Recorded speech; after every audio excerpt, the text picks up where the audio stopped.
कांग्रेस के पूर्व अध्यक्ष राहुल गांधी लगातार चीन के घुसपैठ का मामला उठा रहे हैं। आज एक बार फिर राहुल गांधी ने एक ट्वीट किया जिसमें उन्होंने कहा कि क्या अब सरकार इस बात को स्वीकार करेगी कि चीनी घुसपैठ हुआ है या फिर इसे भी एक्ट ऑफ गॉड माना जाएगा। हमारे साथ कांग्रेस की प्रवक्ता नेता रागिनी जी हैं। रागिनी जी, लगातार राहुल जी इस बात को उठा रहे हैं। अब ये भी कहा जा रहा है कि संसद के मानसून सत्र में भी इसे उठाया जाएगा। सर्वदलीय बैठक में तो प्रधानमंत्री ने कहा कि कोई घुसपैठ नहीं हुई है। देखिए, समस्या ये है कि सरकार साफ गोई से देश के बहुत बड़े ज्वलंत मुद्दों को भी जनता के सामने रखना नहीं चाहती। और राहुल जी बार बार ये सवाल पूछ रहे हैं कि चीनी घुसपैठ हुई कि नहीं। कम से कम मोदी जी एक बार तो कहें। सीमा पर हमारे जवान चीनी सैनिकों से लोहा ले रहे हैं और हमारे देश के प्रधानमंत्री चीन का नाम लेने से भी डर रहे हैं। आप देखिए, डोकलाम में 71 दिन का स्टैंड ऑफ हुआ, उससे मोदी जी ने क्या सीखा? ऐसा क्यों है कि चीन बार बार हमारी पीठ पर छुरा घोंपने का काम कर रहा है और देश की सरकार जो कि इस बात पर बहुत इतराती थी कि हम लाल आंखें दिखाएंगे और हमारी 56 इंच की छाती है या सीना है, वो आज ये कहा जाए कि चीन का नाम लेने से भी कतरा रही है या डर रही है। राहुल जी ने आज बहुत अच्छी बात कही, क्योंकि अभी तक देश की अर्थव्यवस्था की बात हो या कोरोना संक्रमण में देश की विफल नीति की बात हो तो एक्ट ऑफ गॉड यानी कि भगवान के ऊपर छोड़ दिया गया था, तो देश तो भगवान भरोसे चल रहा है। आज राहुल जी ने पूछा है कि क्या देश की सुरक्षा भी अब भगवान भरोसे ही छोड़ दी गई है? क्या ये मान लिया जाए कि एक्ट ऑफ गॉड है?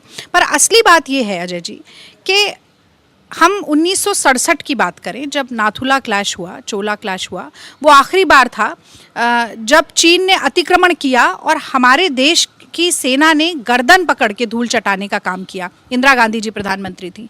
53 साल तक चीन की हिम्मत नहीं हुई कि आंख उठाकर देखे भारत की तरफ। तो आज अगर हमारे सारे पड़ोसी देश रिश्ते हमारे ख़राब चल रहे हैं, नेपाल नक्शा बदलने की बात कर रहा है, बांग्लादेश हमें लाल आंख दिखा रहा है, रूस जो कि हमारा मित्र था अब मध्यस्थता करने से भी मुझे लगता है गुरेज कर रहा है, और पाकिस्तान और चीन दोनों तरफ तनाव की स्थिति बनी हुई है। विदेश सचिव कह रहे हैं कि 1962 के बाद पहली बार इतनी तनाव की भयावह स्थिति चीन और भारत के बीच में है। तो ये राजनीतिक विफलता, कूटनीतिक विफलता और विदेश नीति की विफलता है और इसकी राजनीतिक जिम्मेदारी सरकार को लेनी पड़ेगी। एक छोटा सा सवाल आखिरी, क्योंकि मानसून सत्र आने वाला है, प्रधानमंत्री ने जो कहा था 19 जून को और अब जब मानसून सत्र की बैठक शुरू होने जाएगी, क्या आपको लगता है कि कांग्रेस पार्टी को ये डिमांड करना चाहिए कि सरकार सदन के अंदर इस बात को साफगोई से कहे कि क्या कोई घुसपैठ हुआ था या नहीं, और वो भी प्रधानमंत्री? देखिए, सवालों से डरता कौन है? जिसके मन में चोर होता है। और इस सरकार ने पहले तो यही सुनिश्चित कर दिया था कि 0 आवर ही ना हो, कोई सवाल ही ना पूछ पाए। तो सवाल ही नहीं होगा तो जवाब नहीं देना पड़ेगा। पर आप ठीक कह रहे हैं, कांग्रेस पार्टी बिल्कुल चाहती है कि ये बात बहते पानी की तरह साफ की जाए कि आखिर स्थिति क्या थी, 15 जून को क्या हुआ। यदि 15 जून को हमारे देश के 20 सैनिक शहीद होते हैं और 19 जून को प्रधानमंत्री सर्वदलीय बैठक में कहते हैं कि ना कोई सीमा में घुसा, ना कोई पोस्ट ली गई, तो हमारे सैनिक किससे लड़ते हुए शहीद हुए? हमारे सैनिक वो किसने आक्रमण किया जिसे रोकना चाहते थे? और अगर कोई आक्रमण ही नहीं हुआ तो शहीद क्यों हुए?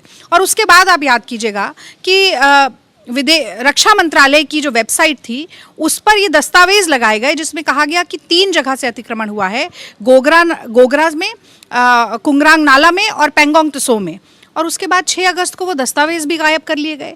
तो ये लगातार जनता की आंख में धूल झोंकने का काम जो किया जा रहा है, इसके लिए कांग्रेस पार्टी ज़रूर मोदी सरकार को कटघरे में खड़ा करेगी। और जहां तक देश की सुरक्षा का मामला है, मैं तो कहूँगी हम साम दाम दंड भेद सब कुछ लगाएंगे। हम सड़क पे भी प्रदर्शन करेंगे, संसद में भी सवाल पूछेंगे और जितनी विधानसभाएं हैं हम सबके सदन में भी सवाल पूछेंगे। मोदी सरकार इस मसले पर तो खास तौर से बच नहीं पाएगी। तो साफ तौर से रागिनी जी का कहना है कि कांग्रेस पार्टी ये आश्वस्त करेगी, ये सुनिश्चित करेगी कि सरकार सदन के अंदर कम से कम सच बोले कि क्या कोई चीनी घुसपैठ हुआ था, और अगर हुआ था तो उसे सदन में सरकार स्वीकार करे।